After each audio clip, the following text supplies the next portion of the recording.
going through all the free video tutorials on the Husqvarna Viking Brilliance 75Q. Whether you are looking to purchase this machine or you have just bought your brand new machine, we're going to start with going through the accessories, which when you open the box came in this pouch.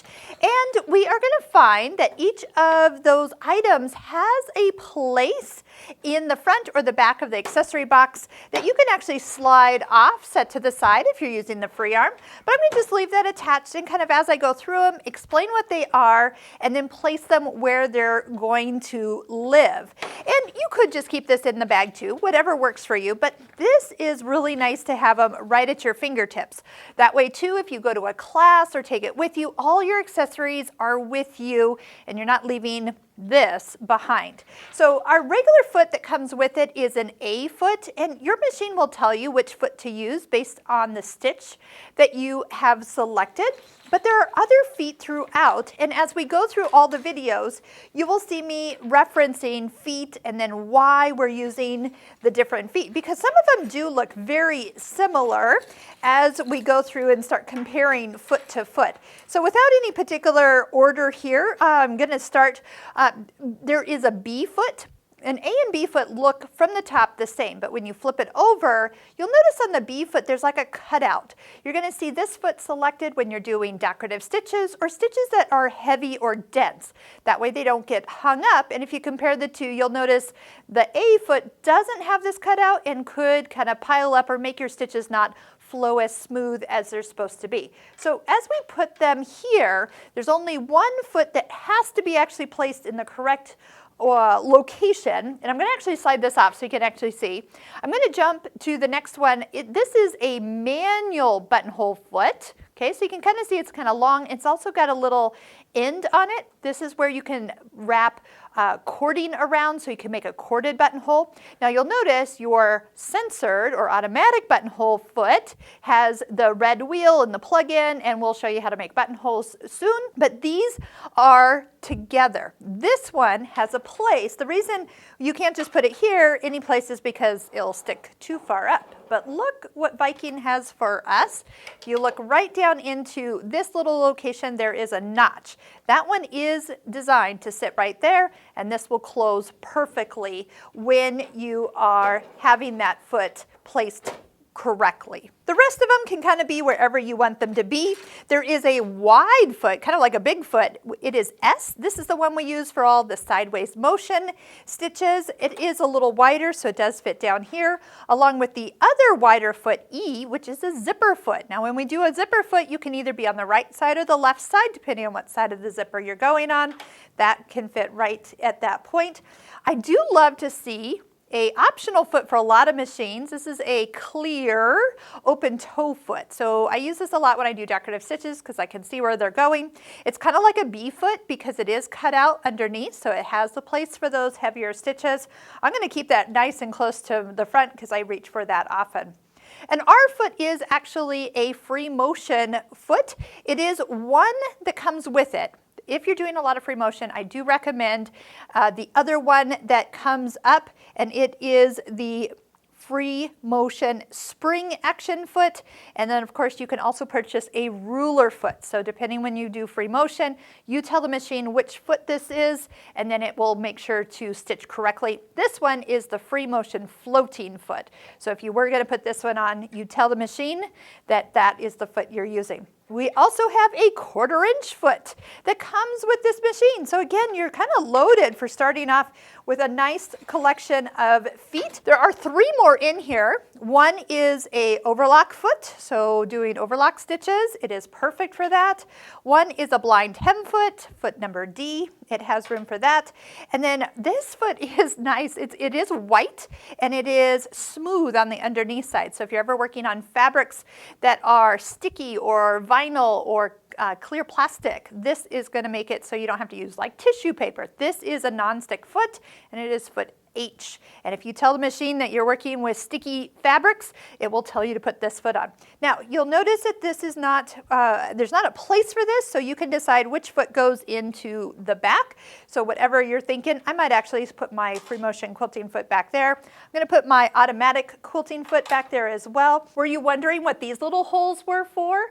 Sometimes when you take a needle out, you know it hasn't been used very much, and you can place that as a hold your needle so you can use it in the future slots, and then that it would be for a twin needle or double needle. So if you want to keep those close by, that is a place where you could keep some needles. If you're unsure how much it's been used, or you can't remember what size or type of needle is, it might be time just to take it out, throw it away, and just maybe keep an eye on which ones you have there. But if you're going between fabrics and you need to have like a denim needle and now you need a ballpoint needle, you could keep your second needle you're not using right close by, and you won't lose it until you're ready to use it. Let's take a look at what else comes with your accessories.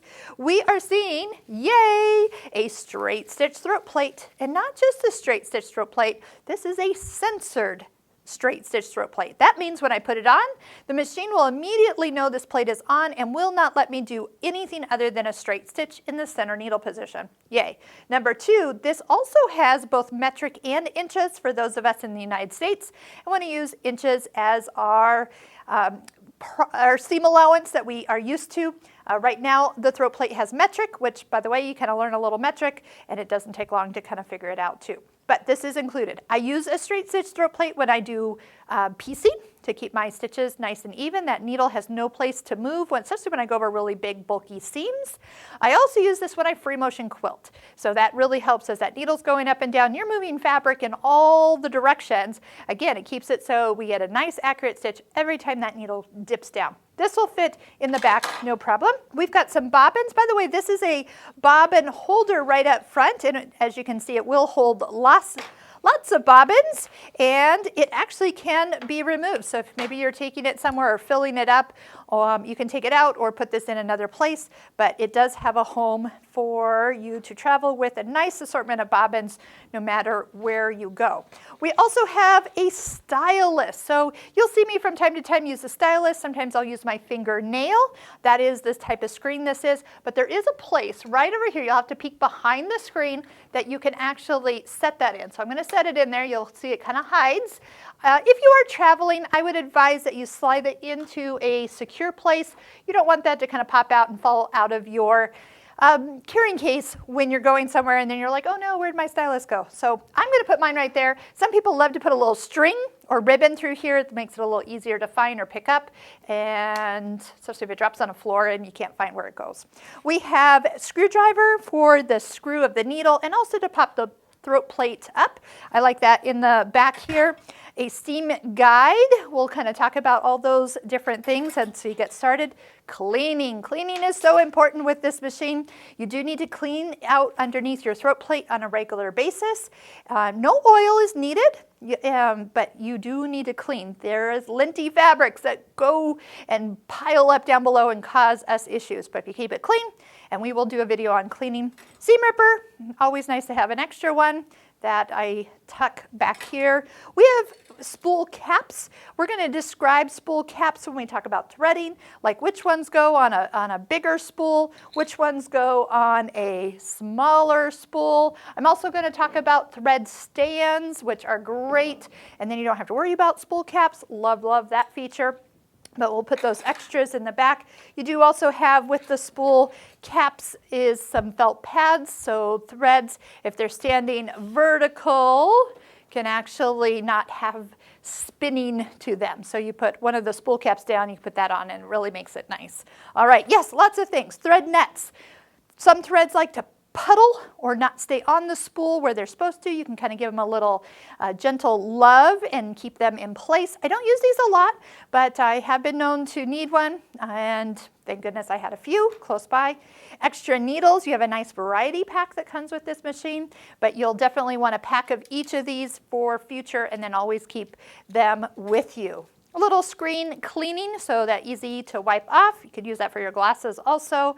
And then also, okay, so this is a multi-purpose tool. You'll see me using this multiple times. You'll see me take the needle in and out. You'll see me jump over a thick seam with it. And you'll also see me sew buttons on. So it's got lots of uses. So we'll come back to that part. And there's this little sticker. It's kind of yellow on one side, and it has the non-stick on the other side. That means that we could turn any foot, so for example, a zipper foot, into a non-stick foot. You literally put stickers on the bottom and it makes it so it doesn't stick, and that's what those are for. So I'm going to just toss them in the back. That really goes over everything that we need to know before we get started. And now we're going to go ahead and get threaded, winding a bobbin, showing you all the right ways to do it. And just a reminder, your foot control has a cord that's retractable. So if you're ever looking where that cord is, it's tucked right inside at that point.